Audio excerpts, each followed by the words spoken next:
Okay, hey everyone, welcome to another video. In this video we're going to talk about the importance of pre-selling the visitors to your sniper site. Okay, now pre-selling is admittedly a subject not a lot of people get excited about. People much prefer, talking about traffic and things like that, but in reality pre-selling is equally as important. Okay, this can mean, as we'll discuss in a minute, the difference between you making $600 a month from a sniper site and you making $60 a month. Okay, because it means the percentage of people that come to your sniper site that will actually go on to buy the product you're recommending. Okay, whether it be your own product or someone else's. What I recommend doing, a ClickBank product for example, that you're promoting as an affiliate. Okay, so pre-selling is very important, and in this video we're going to look at some key principles. I've already discussed it in a lot of detail in the manual, but we're going to look at some key principles. Again, I'm going to show you some pictures to use, which to avoid, and also help you search for a theme for your sniper site as well. Okay, so first of all, an important warning. Okay, the pre-selling techniques discussed in this course are mainly for ClickBank products. Okay, both the ones discussed in the manual and the ones I'm going to discuss in this video.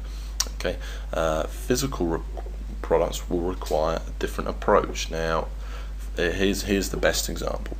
If someone is looking to lose weight, for example, and they come across a book online which says, a big sales page that promises they're going to use, X many pounds in X many days, blah blah blah, it's quite possible they don't believe what the sales page says. That is essentially what your pre-selling does. It helps to create more trust in the sales page. That is the number one task that you need to achieve, basically.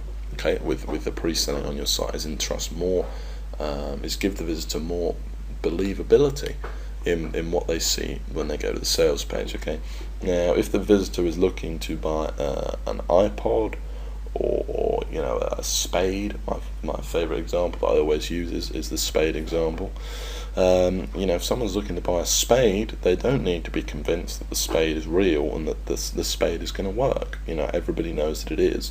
So physical products will require a different approach than the pre-selling techniques discussed here. Okay, in fact they require a lot less pre-selling. All they require is kind of a very simple review, and here's the best place to buy it at the best price. The best price, that is what's absolutely key. Physical products, because obviously with physical products there's a lot of different places to buy the stuff. Okay, whereas with your particular weight loss ebook, there might be only one website in the world that sells it. When someone's looking to buy a spade, there's 10,000 places to buy one. Okay, so that's the different approach for physical products. Also, this will apply to some ClickBank products. For example, the government records niche. Okay, now for those of you that don't know, this is a product whereby you type in someone's name and it comes up with any government records related to that person, or supposedly that's what it does anyway. So something like that. Okay, I'm not never actually used it myself, but I've promoted it in the past. And essentially, because it's kind of a how can I explain this?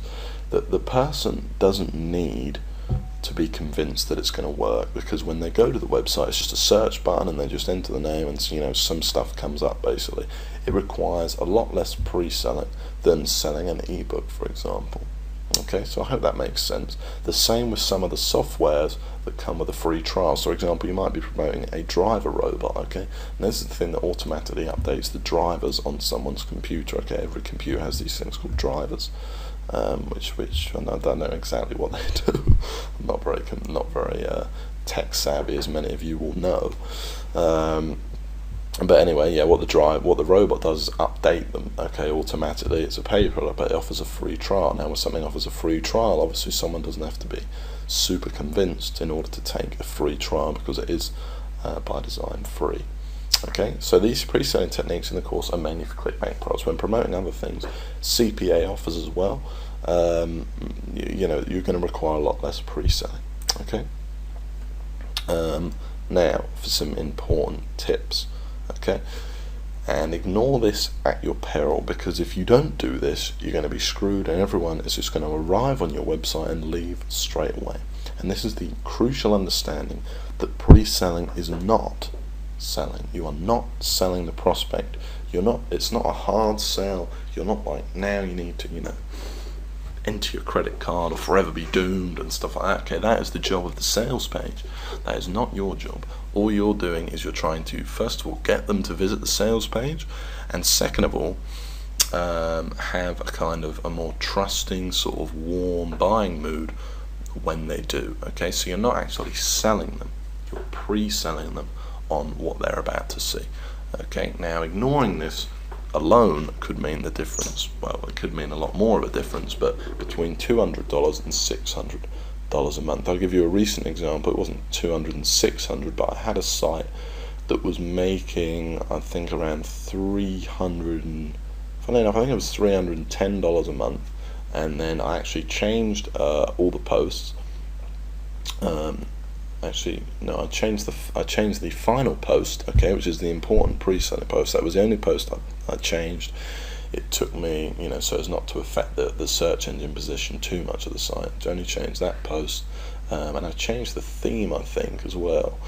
And yeah, and it went from $310 a month to, I think, around $550 a month. Okay. And then, that took literally about half an hour's work. Okay, so, pre-selling, get pre-selling right, and it's really going to help your site, going to make you a lot more money. And that's just one site. Imagine across your entire network or across your entire empire of sites. Okay, but remember, it's not selling. And another thing is give value to the visitor and pre-sell them at the same time. Okay, so we're not just pre-selling them and thing, we're also kind of answering their questions. So here's an example. If someone searches for how to get a six-pack and they come across your website, you're also going to want to give some value to them, kind of explaining the process you might have gone through of how to get a six-pack, or what you found out online, some helpful tips, while at the same time pre-selling them on the product you've chosen to promote. Okay, you want to do both at the same time. That's really important. Okay, if you're just seen as selling them, then the person's going to get bored by your website and they're just going to leave. Okay, so they do need to get some value as well in your writing. Okay, now the key, the big word in pre-selling, for me anyway, the number one thing you need to bear in mind, the number one concept is congruence. Okay, your theme, everything must fit together. Okay, everything must fit together. The key word you're targeting must fit together with when the visitor arrives on your site. When the visitor arrives on your site, the theme must fit in with your writing, and it all must fit together with the product you're promoting. Everything should essentially be very congruent. Okay, so your theme must fit your story and your target audience. Okay, now the theme you choose, so let's say I was selling a gaming product, okay, or a programming product to a computer programmer. I might have a sort of technically impressive site. It might be a dark background, a bit like this PowerPoint presentation, with all sorts of, interesting things on it. Whereas if I was pre-selling a weight loss audience, or perhaps a mature woman or something like that, I would have a more simple site that's going to appeal to them much more, and going to be a lot easier to read. Okay, the next thing is that pictures will impact conversions. Okay, now we're going to discuss pictures in a moment, but it's important to have a great picture of you. Okay, you want it to be a headshot of you. You don't want it to be too professional, but you do want it to be professional. Okay, now too professional means like, when you've hired a professional photographer to photograph you, and nothing screams I'm going to sell you something like that. Okay, so it wants to be kind of a good photo of you, a good smiling photo of you, but not actually professionally produced. The other thing is you want to make your About Me page good. Okay, now a lot of visitors, way more than you think, will actually go to your About Me page searching to find more about you.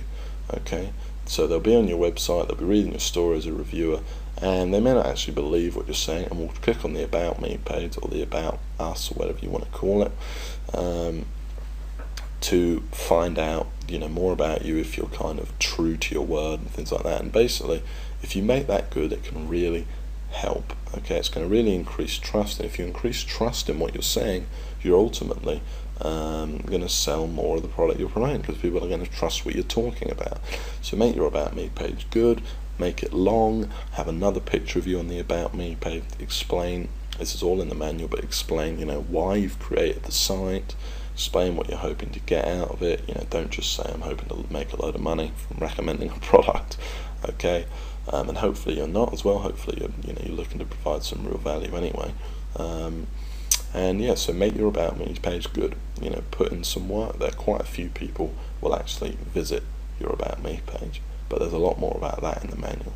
Okay, so now let's look at some themes and also some photos that you could use for your website, for your sniper site. Okay, so this is a photo I use very often on my sniper sites. Okay, so you remember you're going to have your photo in the right hand side in that sort of in that little who am I bar, okay, on the right hand side, and you're also going to have it on your About Me page, so it's going to be visible in quite a few places. Now I like this photo because it's not professionally done in any way. I actually think my mum took this photo, but you can see I'm in a suit. You know, I look kind of like an authority reviewer, which is generally the look we're trying to go for here. And you know, people in suits always look more trustworthy. I'm kind of smiling, and it's just generally a good kind of picture to have. Okay, you can clearly see my face, which is also very important. Another one I use a lot is this photo here. Okay, which is not professionally done either by any means. This makes me look friendly and trustworthy, and is kind of a more relaxed one. Okay, so this is the kind of photos I recommend using on yourself. Now I know I'm going into a lot of detail about pre-selling, but it really is important. Like I said, you know, it could mean the difference between you making loads of money and you not making any at all. Okay, so pre-selling is important, so do pay attention. So there's two photos I use regularly. These are two I use most often, and you know, you only need 2 or 3 or even less. You know, you only actually really need one. You know, just have a browse around on Facebook and I'm sure you'll find something. Okay, now as promised, I want to show you some examples of photos not to use on your About Me tab. Okay, and this is an example of one that I would not use. For example, this was taken at a Mexican restaurant. Okay, we were dressed up for the feast, and you know, it just doesn't look very good. Okay, it does not do you any favors in regards to looking credible, etc. Okay, and you can't see my face that clearly. I'm not that smiling. It's kind of dark, and I am wearing a Mexican sombrero. So that one, I would also try to avoid one like this. Okay, because it's a cool photo, but you're not really wearing, I'm wearing sunglasses, you can't really see my eyes, I'm not smiling, and it's not really a large face shot.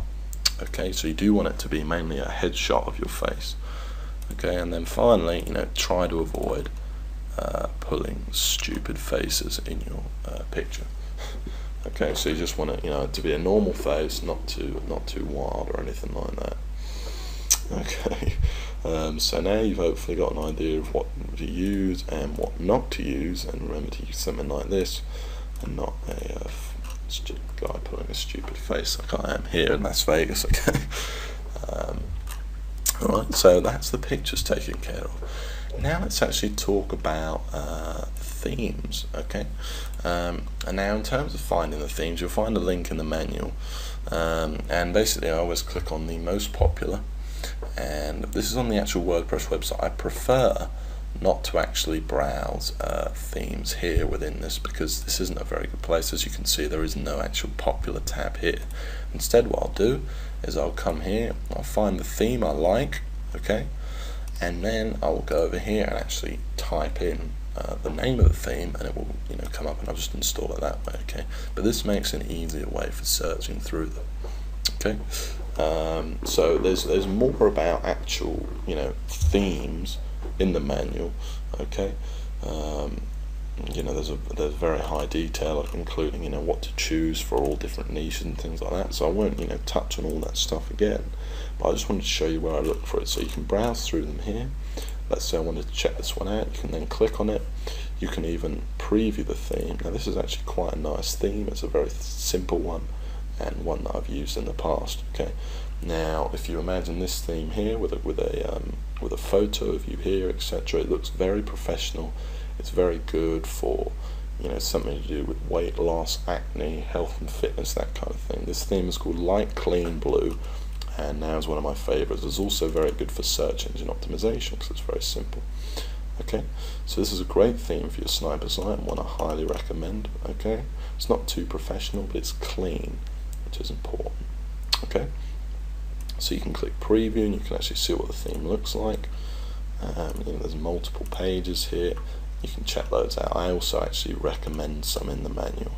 Okay, some specific ones of ones I use. Okay, I know here you can still see here, you know, a year and a half after I created the initial Google Sniper, and you know, almost 2 years actually, and it's still here, still a popular theme. Okay, so the iKnow is a great one and one I use very often. Okay, and you've got a whole bunch of ones here, and this is where I recommend. Now remember, once you've got your theme, you just take the name and you go over here and you go ahead and type it in, and it'll find the theme and you can download it. Okay, so in this video we've gone over just some pre-selling techniques. Again, I've mentioned a few more of them are in the manual. We looked at some pictures and also some themes. Hopefully you've enjoyed it. Head back to the manual now, and I'll see you in the next video.